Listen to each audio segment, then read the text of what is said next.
चतुर बहू। एक नगर में एक धनी साहूकार अपने परिवार के साथ रहता था। परिवार में पत्नी सहित 4 बेटे और 4 बहुएं थीं। साहूकार की सबसे छोटी बेटी दुर्गा चतुर और होशियार थी, जबकि उसके पुत्र और 3 बड़ी बहुएं साधारण बुद्धि की थीं। इसीलिए साहूकार सबसे छोटी बहू पर सबसे ज्यादा विश्वास करता था। एक बार नगर का राजा साहूकार से नाराज हो गया और उसे नगर से ताड़ी पार कर दिया। उसने साहूकार को आदेश दिया कि नगर छोड़ते समय वह और उसके परिवार के सदस्य अपने शरीर की वस्त्रों और आभूषणों के अतिरिक्त कुछ न ले जाएं। साहूकार क्या करता हुआ विवश था। उसने अपने परिवार को राजा के आदेश के बारे में बताया और जैसे ही उसी हालत में वो नगर छोड़कर चलने के लिए कहा, सभी तैयार हो गए। जाने के पूर्व छोटी बहू दुर्गा ने राजा के सिपाहियों से पूछा कि क्या वह रास्ते में खाने के लिए कुछ रोटियां ले जा सकती है। सिपाही ने मना नहीं किया। छोटी बहू ने आटा गूंथा और उसमें 4 बहुमूल्य मणिक छुपा दिए। उस आटे की रोटियां बनाई और उन्हें पोटली में बांध लिया। जब उनका परिवार नगर छोड़कर जाने लगा तब सिपाहियों को पोटली की तलाशी ली। उसमें रोटियां देखकर उन्होंने कुछ नहीं कहा। साहूकार और उसका परिवार नगर से निकल पड़े। दिन भर की लंबी यात्रा के बाद रात में वे नगर में पहुंचे। वहां विश्राम करने के लिए एक धर्मशाला में ठहरे। रात भर विश्राम करने के बाद जब वे उठे तो साहूकार ने सबसे कहा कि वे सभी अपनी आभूषण दे दें, जिन्हें बेचकर वह खाने पीने की वस्तुओं और वस्त्रों की व्यवस्था कर लेगा। तब छोटी बहू दुर्गा ने उसे रोटियों में छिपाए माणिक्य में से माणिक्य देकर कहा, पिताजी, आपको आभूषण बेचने की आवश्यकता नहीं है। ये लीजिए, माणिक्य से बेचकर कुछ धन की व्यवस्था कर लीजिए। उस धन से रहने के लिए घर का बंदोबस्त हो जाएगा और खाने पीने की वस्तुएं भी मिल जाएंगी और साथ ही साथ आप व्यापार भी प्रारंभ कर सकेंगे। साहूकार ने माणिक्य ले लिया और उसे लेकर नगर के बाजार की ओर चल पड़ा। वहां उसने नगर के सबसे बड़े जौहरी के बारे में जानकारी प्राप्त की और उसके पास गया। उसके पास जाकर उसने माणिक्य दिखाते हुए उसके एवज में धन लेने का निवेदन किया। बहुमूल्य माणिक्य देख उस जौहरी के मन में लोभ आ गया। वह माणिक्य हथियाने के बारे में सोचने लगा। उसने साहूकार से कहा, यह माणिक्य तो बहुत कीमती है, इसके लिए धन मुझे घर से मंगाना पड़ेगा। मैं अपने नौकर को घर भेजता हूँ, तब तक आप यहाँ आराम से बैठिए। और उसने साहूकार को एक कमरे में रखी कुर्सी पर बैठने को कहा, जो कच्चे सूत की बनी थी और उस पर एक गद्दा रखा हुआ था। उस कुर्सी के नीचे एक छेद था जो सीधे तहखाने में जाता था।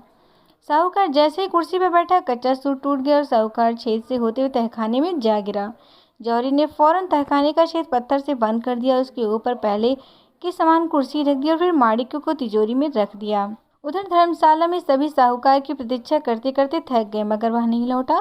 तब छोटी बहू दुर्गा ने अपने पति को दूसरा माणिक्य देकर कहा, जाओ बाजार जाकर पिताजी को ढूंढो। अगर मिल जाए तो इस माणिक्य को वापस ले आना, यदि ना मिले तो माणिक्य बेचकर खाने पीने का सामान और वस्त्र ले आना।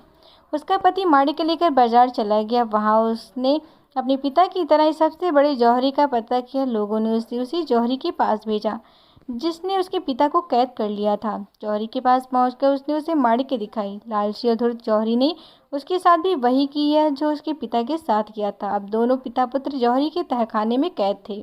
जब दुर्गा का पति भी वापस नहीं लौटा तो उसे चिंता होने लगी। उन्होंने स्वयं बाजार जाने का निर्णय लिया। वह बाजार गई और अपने आभूषण बेचकर खाने पीने की चीजें और वस्त्रों की व्यवस्था की।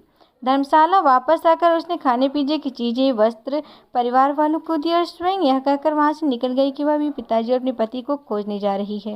वहां से निकलकर उसने अपने लिए सिपाही की पोशाक खरीदी। सिपाही का भेष बनाकर राजा के दरबार में पहुंच गई। उसने राजा से विनती की कि वह उसे अपने महल का सिपाही बना ले। राजा ने उसे सिपाही बना लिया और महल की पहरेदारी का कार्य उसे सौंप दिया। कुछ दिनों तक सिपाही बनी दुर्गा ने महल के चारों पहरेदारी की।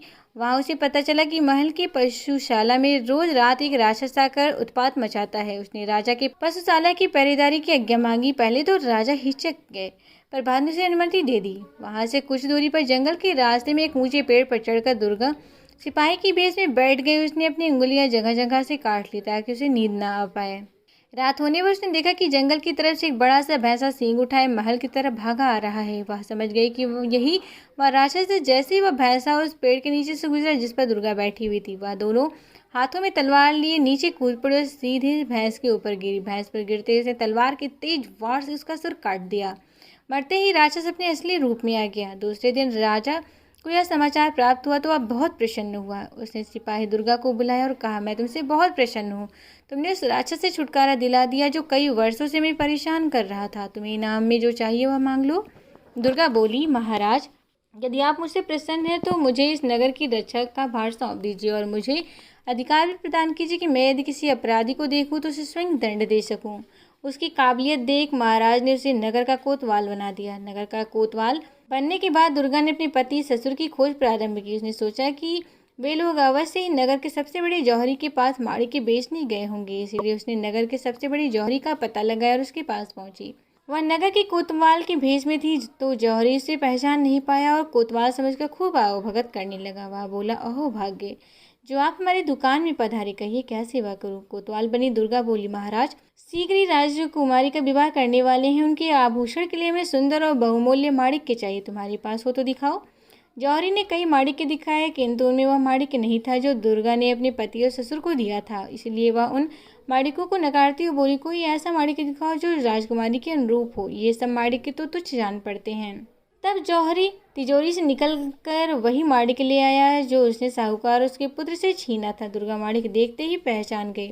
उसने सिपाहियों को आदेश दिया, पकड़ लो इस जौहरी को, यह जौहरी नहीं चोर है। जौहरी को कुछ समझ नहीं आया। तब दुर्गा बोली, यह माणिक्य तुम्हारा नहीं है, या तुमने एक साहूकार और उसके पुत्र से छीना है, बताओ तुमने उन्हें कहाँ रखा है। जौहरी समझ गया कि कोतवाल को सब पता है। वह वहाँ से भागने लगा मगर सिपाही ने उसे पकड़ लिया और फिर दुर्गा ने पूरी दुकान की तलाशी ली। तब उसे उसी कुर्सी के नीचे पत्थर दिखाई पड़ा। पत्थर हटाने के नीचे तहखाने उसे अपने पिता और ससुर अधमरी हालत में मिले। उसने उन्हें वहां से निकाला, तुरंत चिकित्सा उपलब्ध करवाई। जौहरी को राजा के सामने प्रस्तुत किया गया। कोतवाल बनी दुर्गा ने राजा को सारी बात बताई। राजा ने साहूकार को कैद करवा लिया।